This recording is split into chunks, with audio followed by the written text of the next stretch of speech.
Chapter 18. Miles. 6 years earlier, I rub her back reassuringly. 2 more minutes, I tell her. She nods but keeps her face pressed into the palms of her hands. She doesn't want to look. I don't tell her we don't actually need the 2 minutes.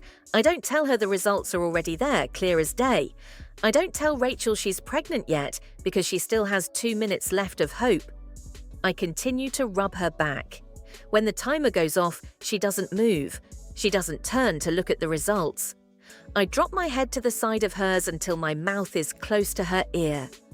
"I'm so sorry, Rachel," I whisper. "I'm so sorry." She bursts into tears. My heart is crushed at the sound. This is my fault. This is all my fault. The only thing I can think to do now is figure out how to rectify it. I turn her toward me and wrap my arms around her. "I'll tell them you don't feel well and you can't go to school today. I want you to stay here until I get back." She doesn't even nod. She continues to cry, so I pick her up and carry her to the bed. I go back to the bathroom and package up the test, then hide it underneath the sink in the very back. I rush to my room and change clothes. I leave. I'm gone most of the day. I'm rectifying. When I finally pull back up our driveway, I still have almost an hour before my father and Lisa are due home. I grab everything from my front seat and rush inside to check on her. I left my phone behind in my rush this morning, so I haven't had a way to check on her at all, and I'd be lying if I said it wasn't killing me. I go inside. I go to her door. I attempt to turn it, but it's locked. I knock. "Rachel!"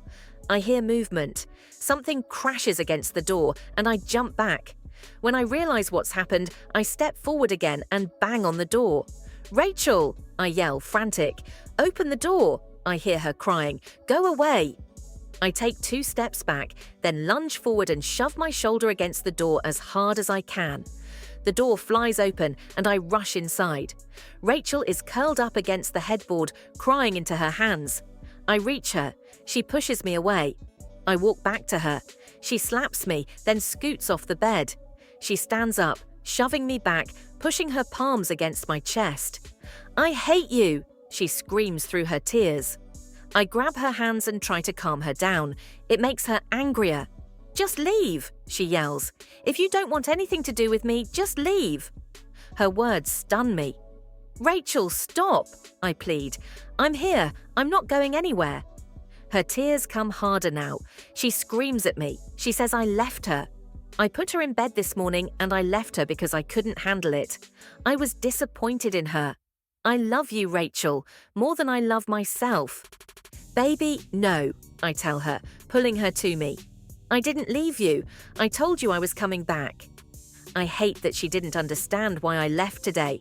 I hate that I didn't explain it to her. I walk her back to the bed and I position her against the headboard. "Rachel," I say, touching her tear-stained cheek. "I'm not disappointed in you," I tell her. "Not in the least. I'm disappointed in myself, which is why I want to do everything I possibly can to turn this around for you, for us. That's what I've been doing today. I've been trying to find a way to make this better for us." I stand up and grab the folders, then spread them out on the bed. I show her everything. I show her the brochures for family housing I picked up from campus. I show her the forms we need to fill out for free campus childcare. I show her the financial aid brochures and the night classes and the online course review and the academic advisor list and how it will all coordinate with my flight class schedule. All the possibilities are spread out before her, and I want her to see that even though we didn't want this, even though we didn't plan for this, we can do this. I know it'll be a lot harder with a baby, Rachel. I know that, but it's not impossible. She stares down at everything I've laid out before her.